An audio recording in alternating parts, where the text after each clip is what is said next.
What's going on, guys? Welcome back to the Move Local podcast, brought to you by The Movement. My name is Dalton, and I'm coming at you guys with another episode this week. Super stoked to be sitting down and talking to Barry, known as Built by Barry on Instagram. Hamilton's #1 personal trainer, world's strongest dad, factually proven. According to my kids. Occasional comedian, and helps busy parents add years to their life and life to their years. I'm super stoked to talk about business, fitness, health, comedy, all that stuff. Barry, how are we doing today? Good, man. Thanks for having me. No problem. Anything exciting going on this Monday? Just clients all morning, clients all evening. That's it. Mix some parenting in there, you know? Yeah, throw it in a little bit. Yeah. Is Monday typically like a heavy day for you? What does like the week to week look like from a training standpoint for you? Monday and Wednesday are like my busiest days. Mondays and Wednesdays are the days of the week that I work splits. So I'll do clients all morning and then clients all evening. And then the rest of the days are I work until like the early afternoon and then have the rest of the day off as Right. a business owner. You know? Right. Yeah, for sure. Well, I'd love to start with maybe like what got you into the fitness space. I know you kind of had your own little fitness journey. Did that lead into like personal training? Kind of give me the background, the story into like what got you into the health space. So I was a bigger kid growing up all through high school. I was a bigger kid. I wouldn't say that I was bullied, but I was like just like the chubby, funny kid, I guess you could say. And then after high school was when I really got into working out during my first stint at college. So I originally went to Mohawk College for broadcasting. And while I was doing that was when I started hitting the gym with my friends, trying to lose weight. And then I guess I kind of got into it more than they did. So before long, I was the one who was like reading men's health magazines back then and like picking up workouts from magazines and websites. And then my friends would start to, I would be the one who was coming up with the workouts and kind of leading the charge. And my body started to change. And then eventually one of the trainers at the gym asked me if I had ever considered getting into training. And at that point, this was like years after I had gone to school at Mohawk. I spent a year working in the broadcasting industry. I didn't like it. So I started picking up more like manual labor jobs that were a little bit better pay, a little bit closer to home. And that was when I decided to go back to school to be a trainer. And I guess the rest is kind of history. Yeah, we'll definitely dive into more of it. It's funny because I have a similar journey to you. I was always like a bigger kid in high school or grade school into high school. And not like same. I was never really bullied for it, but like, there's occasional jokes that are made as a young overweight kid. And like husky was what my mom said. Yeah. And then it's funny because you kind of develop, I feel like, not that I claim to be funny, but I feel like you develop some type of sense of humor. At least I did. That's how I managed it. That's how you cope. Yeah. And then as I got into more post-university, because I played football in high school and university, and I always had to be like still big. And then after that is kind of when I had a similar trajectory as you, where I started to focus more on like just getting healthy and strong and feeling good, and ended up dropping like a bunch of weight leading into like what I'm doing now. But I feel like going through that process, I'm grateful for it now because it helps me a lot working with the people that I work with today. Even as someone who's not coaching or personal training people from a weight loss standpoint, like just going through a challenging process like that and understanding the ups and downs is very, I think, very effective to helping people going through their own process, whether it's rehab or whether it's trying to lose weight or gain muscle or whatever. For sure. Yeah. So then you go to Mohawk. Is that where you went for? Where did you go to do your? I went to Canadore College in North Bay, so it's attached to Nipissing University. They have what do they call it? It was something. It was basically a strength and conditioning program. So it wasn't quite the same as going for like a kinesiology degree. I didn't really have like the grades or anything like that to jump into anything like that. But it was called Strength and Sports Conditioning at Canadore College. So it was geared towards training athletes, but you got a good general knowledge of everything that you would need to know, and it was a lot more in depth than just doing like your can't fit on the weekend or whatever, which I still had to do when I came home anyways to get certified. I've been there. Yeah. I've taken can't fit. Yeah. Right. You got. I mean, we can get into it, but it doesn't really matter, right? I agree. Yeah, and then so I went through all that. I actually finished at the top of my class, which is another kind of funny story because I went as a mature student. So I was like a 25, 26-year-old guy going to school with all these 18-year-olds, and I just didn't really care to be part of like the culture. So I remember I didn't go to my graduation because it wasn't the kind of thing that my parents were going to like drive 4 hours to see their 25-year-old son graduate from this program. Yeah. But I ended up getting an award and finishing at the top of my class, and I just happened to be at the school that day picking up my transcript. So I was there in like shorts and flip-flops and all that stuff, and my instructor came up to me. He's like, "Where the hell were you, man? Like, you won an award." He was all upset, and I had no idea that I was going to win this award, which is kind of a funny thing to have that happen. Yeah. It's good. Little do you know. Yeah. It's an academic genius. Something for the resume, I guess. Yeah. What was it about broadcasting that you didn't like? Just where, I guess, kind of where you start. Like, depending on where you want to go in broadcasting, there's all different routes that you have to take and different jobs that you apply for, but you're almost always going to start off as a production assistant. So that means like you're the runaround person. You got to go drive, pick up coffees, bring that stuff back. And I would have to drive from Hamilton to Toronto for like a 5 a.m. call time just to do those things, right? So it's a grind. Draining. I still wake up at 5 a.m. to do what I do now some days, but definitely not the same kind of grind. It's funny because like I was always fascinated by broadcasting. I was a big fan of college basketball growing up, so I was a big fan of Dick Vitale, and he was like one of my favorite broadcasters. And I actually like thought at one point that it would be cool to like go into sport broadcasting, and then even like even doing like a radio kind of DJ thing was something that was always like on my mind. So I always laugh now thinking like, do podcasts, and like now I know content is a big thing that you enjoy doing a lot of. And so it's so funny to see how what you take from maybe some of those things and bring into something that like you enjoy in the context of enjoyment, I guess. It's definitely come like full circle a little bit. Obviously some of the skills that I picked up doing broadcasting come in very handy now when it comes to editing content and stuff like that. And then even just as far as, a lot of people, when I was graduating Mohawk, they wanted to go and work at, CH or Cable 14 or something. And then I actually got invited to go and do a fitness segment on Cable 14 last week. That was just recently, right? Last week, Yeah, sweet. That's cool. Yeah, that is like full circle. It's a little bit of a full circle thing, and then they actually reached out and asked, and it looks like I'll probably be doing some more stuff, so it's cool.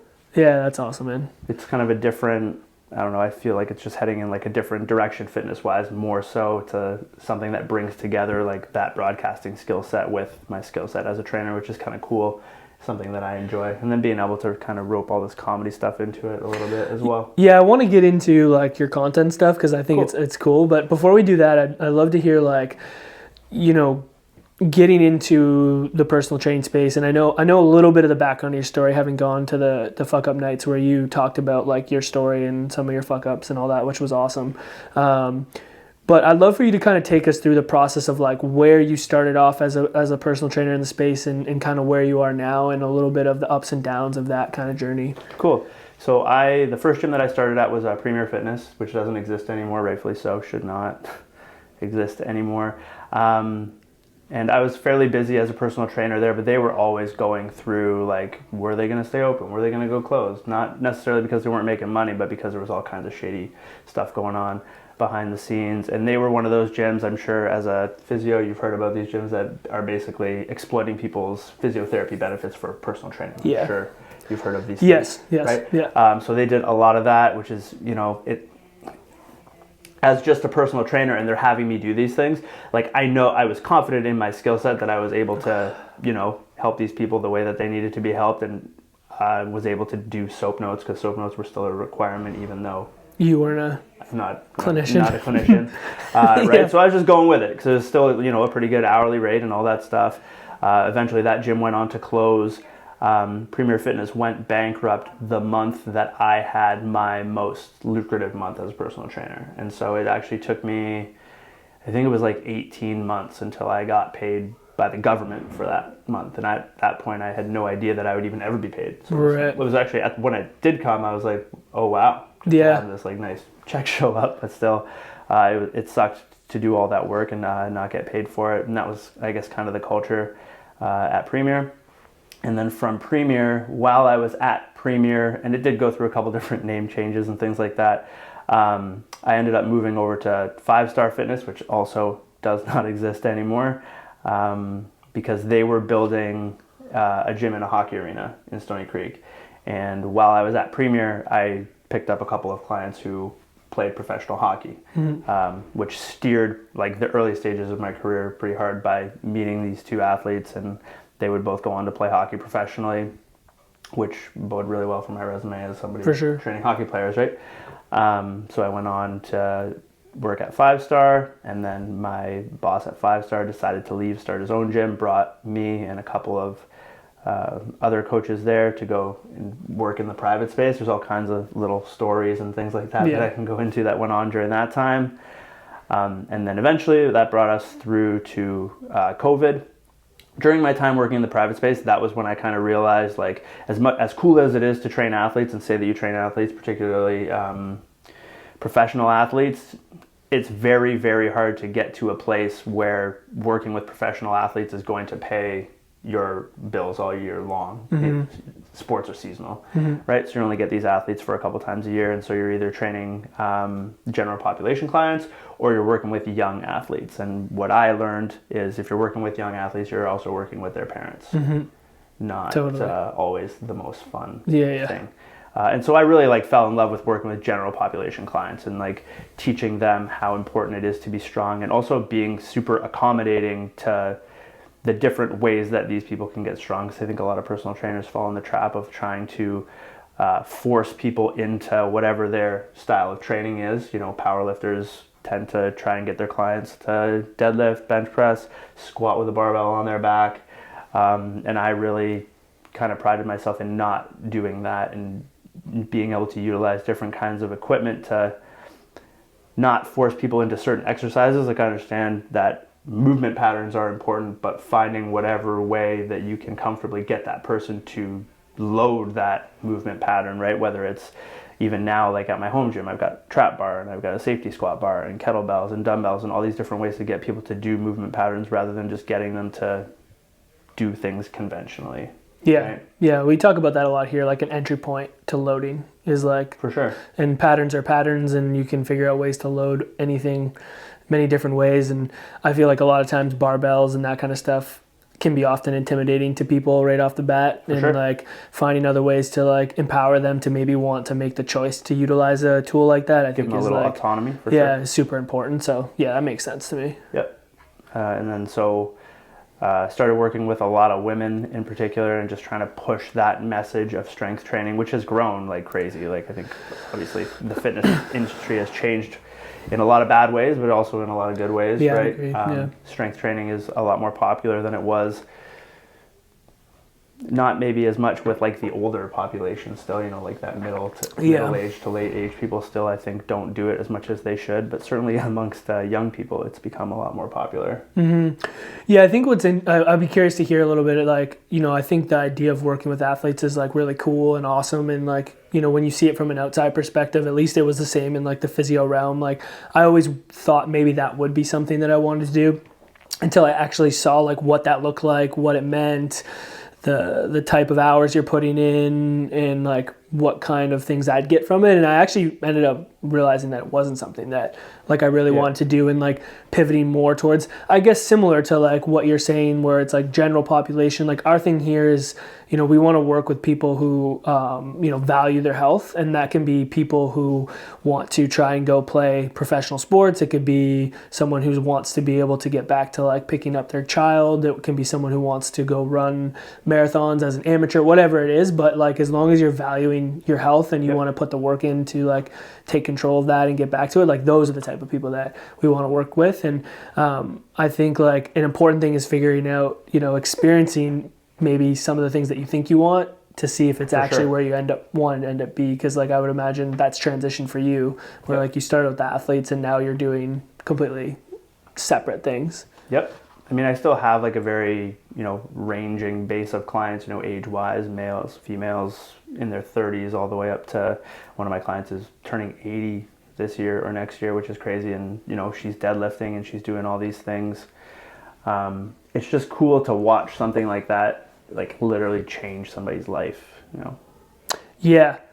Whereas like getting and I spoke about this at Fuck Up Nights, like getting somebody who's already really good at something to be a little bit better at that thing is not nearly as fulfilling as getting somebody who can't do something to then be able to do that thing like confidently.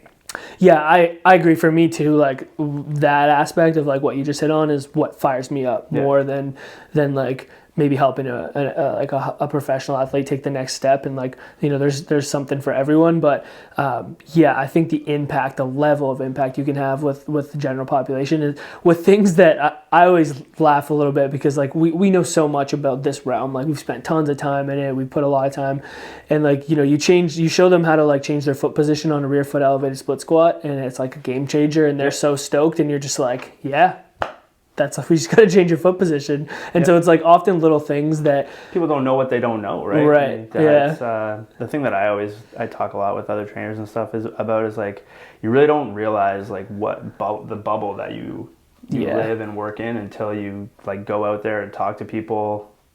Even just like over the last 6 months or something. Like I've always had a Good Life membership. I didn't go there all the time, but now I go to Good Life like 2 or 3 times a week, and you can really see like people still really need help. Yeah, I haven't been to like a Globo gym, Good Life, in a long time. Like I used to train at Good Life when I was in university, and a little bit even when I came here, and like I haven't been there in a while. But yeah, I mean, there's a lot of information that is not great. But that's like everything.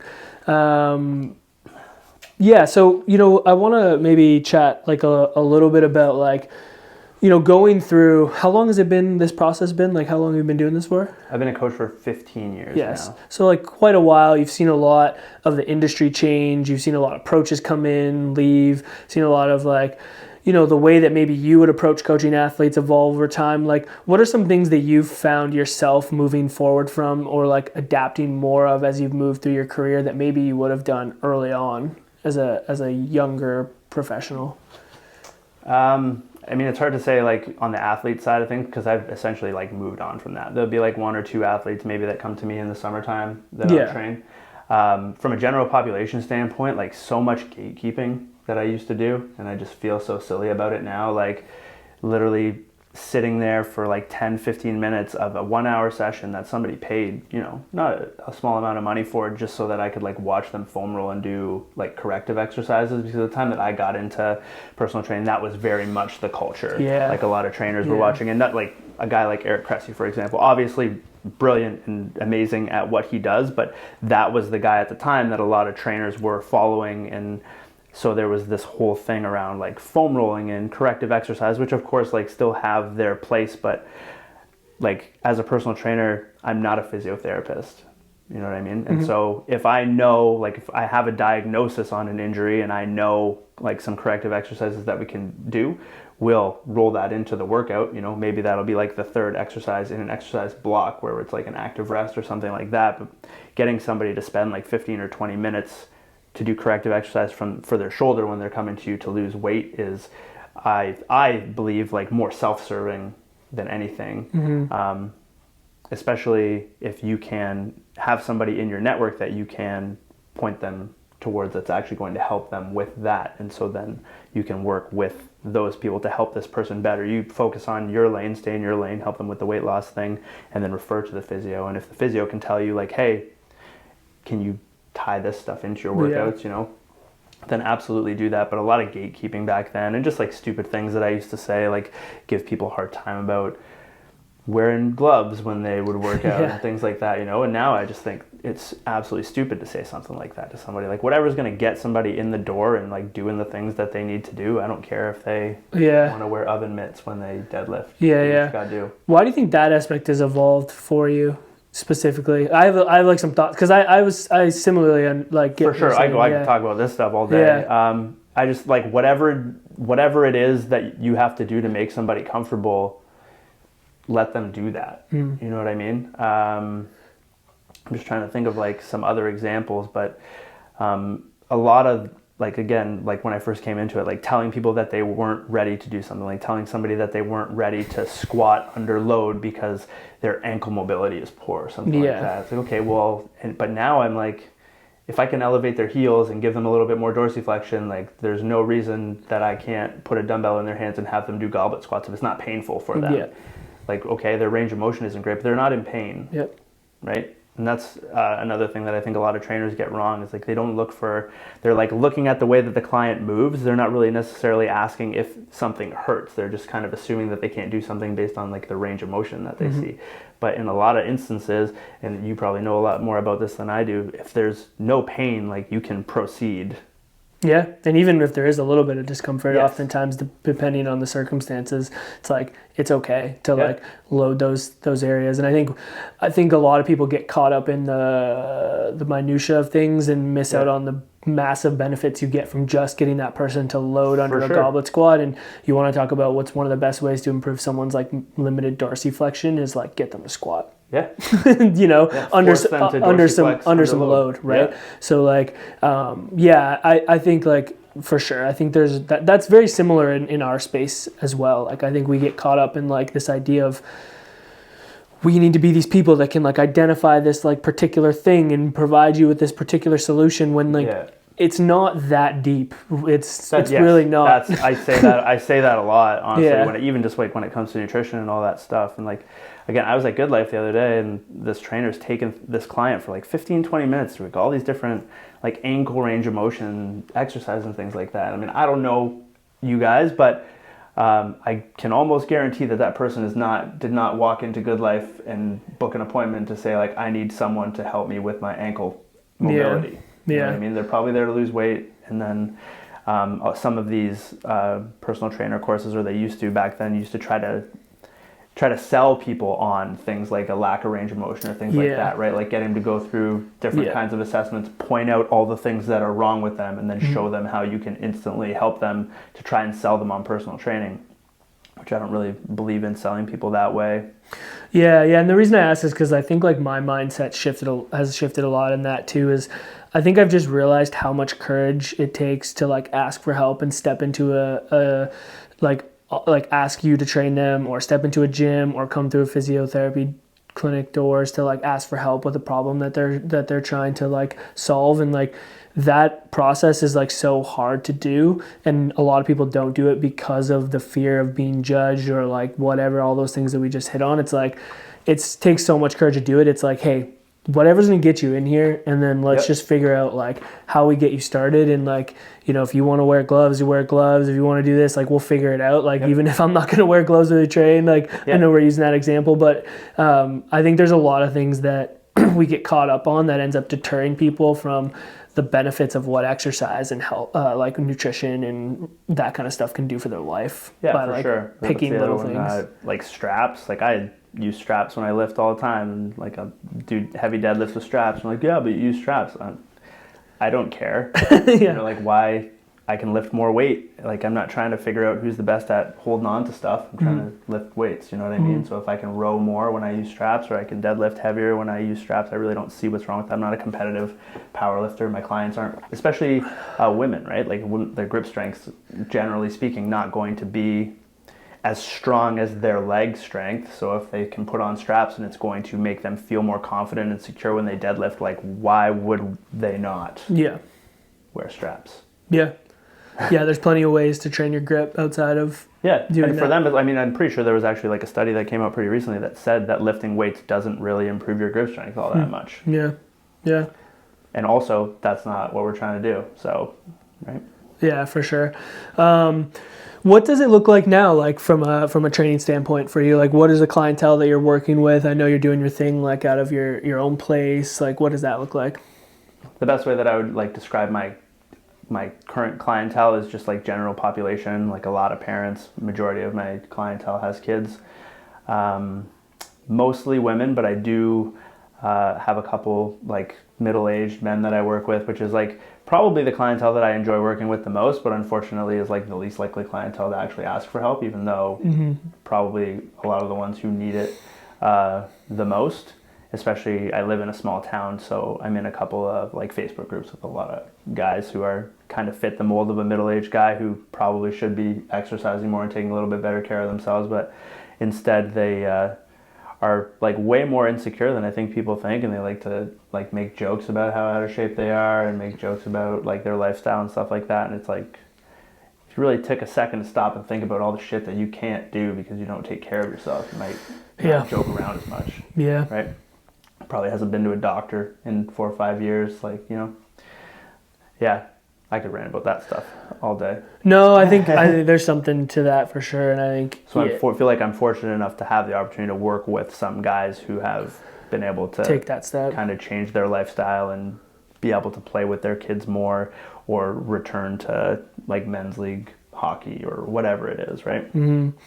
Yeah. What are some of like with that, like that population in general, like, you know, not only men but the women that you're working with kids and that, like, what are some of the common barriers you end up finding people have, like, to take that step to like focusing on their health?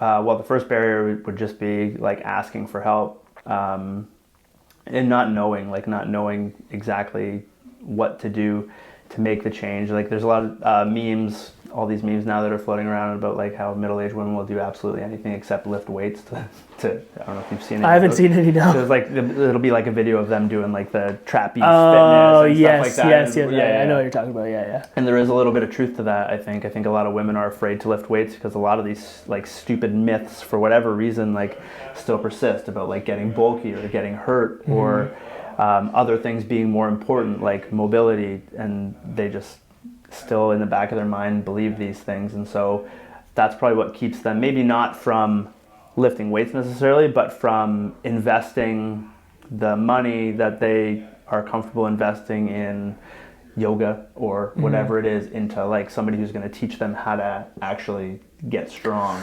Yeah, it's a big education piece. It's like something that we try to focus on a lot here, is like educating our clientele, like in general, but also like specifically the women that we see come through here about the importance of like strength training for their health. There's a lot about that as you age, specifically women aging with osteoporosis and that kind of stuff, and like strength training and loading the bones in that way is like something that's very, very helpful for that. So it's such an education piece that I think is like important for people like you and us and other professionals out there that are trying to do things in the right way to like continue to put things out around that, because there's so much misunderstanding around those things that we don't need to be in place anymore. You know, like, there's it's just a big like too barrier. much information out there, right? And then I think too, you have, like, there has been a little bit of a shift towards strength training, but you still have these things that are valuable, like yoga and Pilates and all of these things. And then those people see the shift. And so then they then feel the need to say whatever they need to say to bring the attention back to them. And it's kind of a back and forth, and people have biases, and I don't know, like, I just confidently believe, and I think like most of the research will tell you that in terms of bang for your buck, the majority of the time that you have in a week to focus on exercise should probably be spent doing some kind of resistance training. We talk about how it's going to make you stronger, it's going to make you more mobile. I don't think that strength training gets enough credit for what it can do to improve somebody's mobility. I would agree. Right? Again, if we talk, like, I'm not a huge science nerd. I keep talking about studies and stuff, but there are studies that show that strength training can improve somebody's mobility just as well as like low-level yoga can. Right? Yeah, I think there's plenty of ways to like load tissue, and like I think I would agree, like, people, there's this idea that you need this perfect mobility to be able to lift weights and strength train, and I don't think that that's the case. And I do believe that like by getting in consistent strength training, you're going to improve your mobility in a lot of areas. And not that there's anything wrong with using yoga as a way to load your tissue and provide it with an opportunity to like open up, but I think why I'm more biased, because I agree, I am more biased to strength training as well, because I think when you're talking about the bang for your buck benefits for your health, that is what you're going to get the most out of, like, not just for your mobility, but for your bone health, for your muscular health. Like, there's your tendons, your ligaments, your joints, like that type of loading. Just if you're in it to change your appearance. Yeah. Also. Yeah, and even we know with like fat loss too, like how much that's important. So yeah, I'm with you on that. I think I'll scream from the mountaintops about strength training as well all day long. The thing is, you got to be careful not to scream too loud, because then people get scared away, right? Yeah, in a positive way, you know. And I think if we as professionals can all come together and try to figure out a way to like coexist, whether it be like your strength training, and you know, there's people who are doing yoga, there's people who are doing this or doing that. It's like, there's benefit to implementing different things into, you know, your routine, and there's plenty of people to go around in terms of like having clientele that want to work with you versus work with me, you know. Like, so I think that's another thing that it would make it much better if people. It's a little bit too competitive of a space, I guess you could say, but yeah, like you said, there's no shortage of people who need to start taking better care of themselves, and that's not ever going to change, I don't think. It just keeps getting easier and easier for people to care less about their health, right? Which is weird, because more and more information starts to come out about how to improve your health. People keep finding easier and easier ways to it's easy to latch onto things that, you know, are easy to do versus easier to move less, all that stuff, right? I'd be curious, like we talked a little bit about like access to information and being able to like go on the internet and get stuff and content, and that's obviously a big part of what you do on Instagram. It's kind of how we connected. Like and then we talked a little bit about the broadcasting and how that's all kind of together. But like, why do you feel the need to like put out content and make sure that you're like consistently putting it out the way that you are? Just to educate people, I guess, to try and push them in the direction of like what I feel is going to help them the most, to simplify information that a lot of people might think is complicated, and so they might not want to look into a topic further because it just sounds a little bit too complicated. So if I can simplify things a little bit better, obviously to bring attention to myself and like what I do as a business, obviously. Yeah, for sure. Yeah.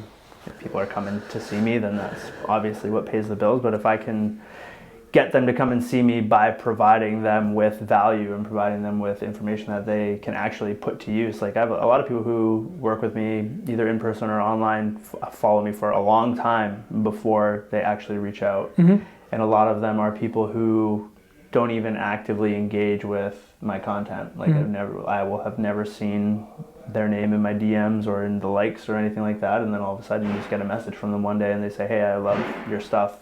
Can you tell me a little bit more about like what you do as far as services go?" And then like that opens up that whole conversation. But it could, in some cases, be like 6 months, 12 months, something like that before that conversation ever even starts. Yeah. And I just think too, as a trainer, sometimes you have to be, if there are people who are interacting with your content, you too, like if you are in need of business, have to be okay with reaching out to the people who are interacting with your content, even though, because we've already talked about it, like a lot of people just will not ask for help. But if you see that they are taking an interest in what you're saying, and you go out of your way to reach out to that person and say, "Hey, I know, like, just want to say, like, thank you for noticing my content, for getting value from my content. Let me know if there's ever anything I can do to help." And you never know like what kind of conversation that's going to open up. I think a lot of trainers don't do nearly enough of that.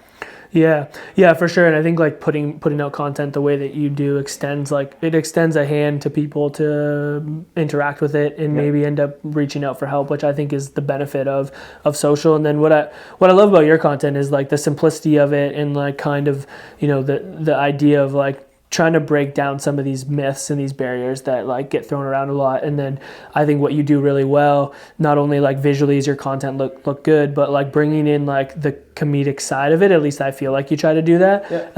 I think is like a really good way to get people engaged and use that in a positive way. And educate but also entertain people at the same time, which is what's going to draw people in. It's cool. And I think that's because like, if you are like a personal trainer and you want to take like a really honest take and put out the information like of what works, and that's the basics, right? Like the basics are what works. And so you have to find a way to put that information out there in a way that people are actually gonna like engage with you and like listen to what you have to say, right? Because there's nothing new.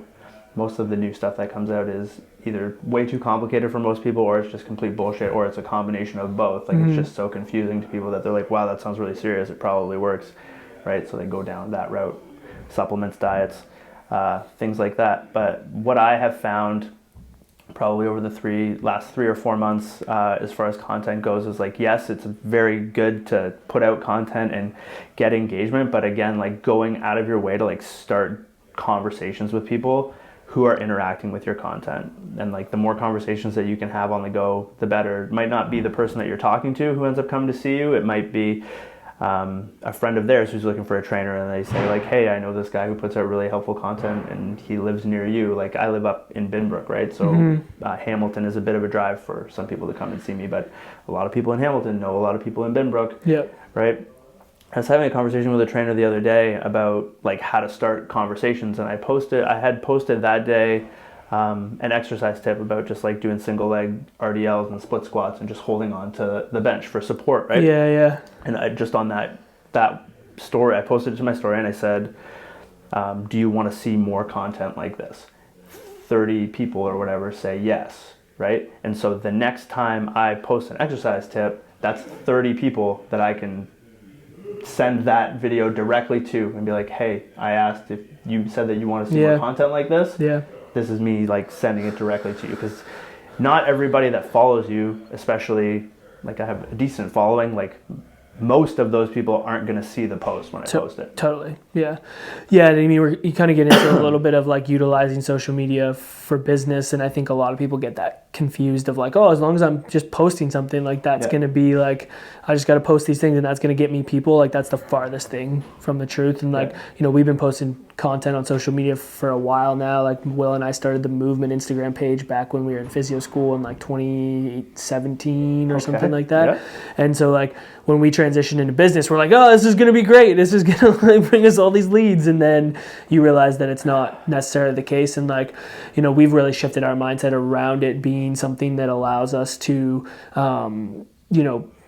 provide brand awareness for who we are, what we do here, the types of people we want to work with, the language that we use, like the types of people that we want to attract. And then in order to like generate, potential leads, like going out of your way to interact with those people that are showing interest. And that takes work. It's like, I think people think like, oh, I'll just go on social media and it's going to be easy. Like I'm just going to post. It's like, no, you still have to like, just like you would go knock on someone's door and do like those kind of things. Like you still have to do all of that work online to get people. You're always going to have those people who will reach out to you, like hot leads, they call them in, the business talk, but a lot of them you're going to have to do a little bit of work to kind of demonstrate to that person that you care and that you have the tools to help them. I mean, obviously a post is very helpful if they got value from it, but sometimes you have to do a little bit more work than that. It's not like if you build it, they will come kind of thing.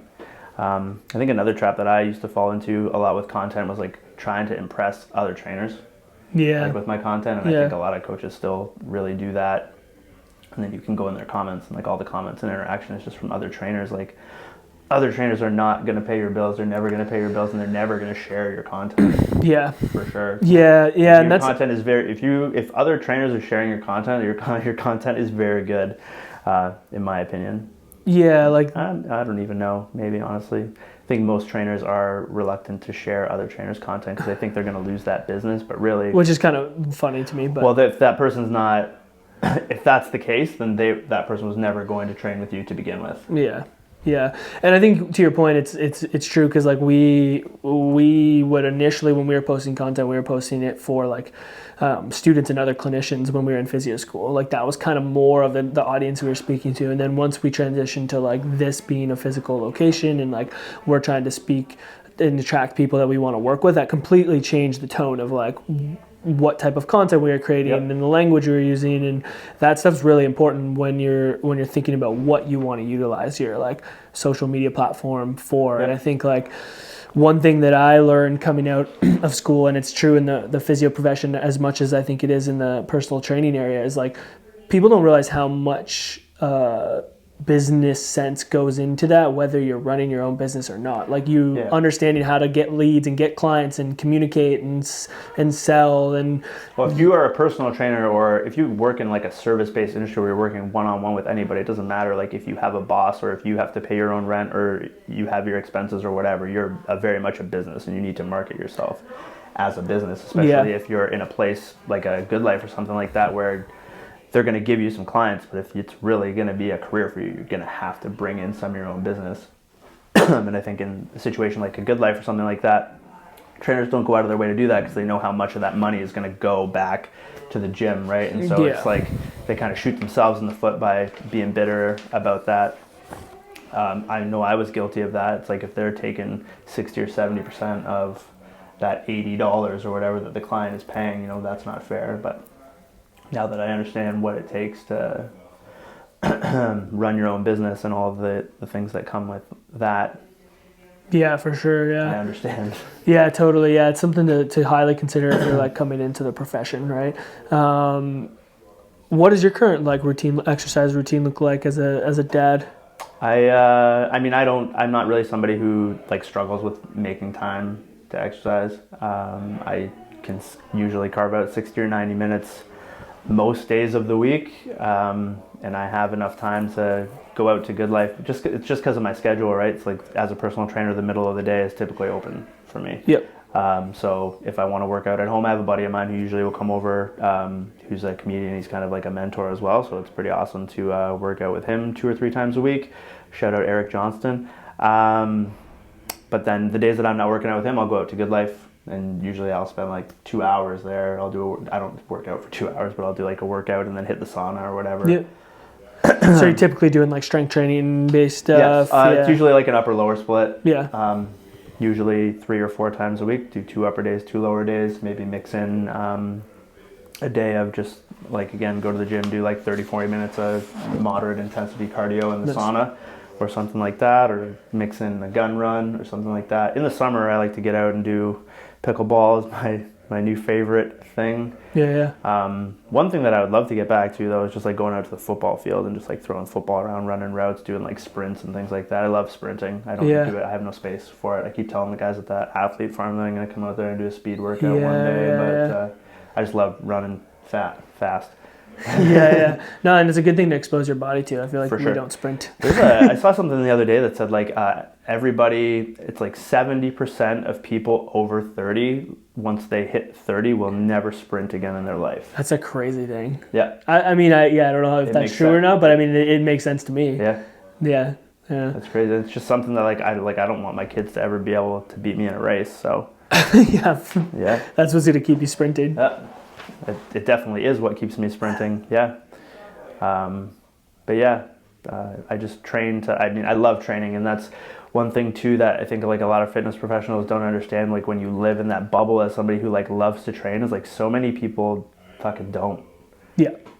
Yes. They don't. And so you have to like find ways to make them look forward to coming to see you. Like usually like the accountability of paying for a trainer is enough to get them to show up. You have to do what you can to make them look forward to it, whether through like the conversations that you have or of course like the results that they get from training with you.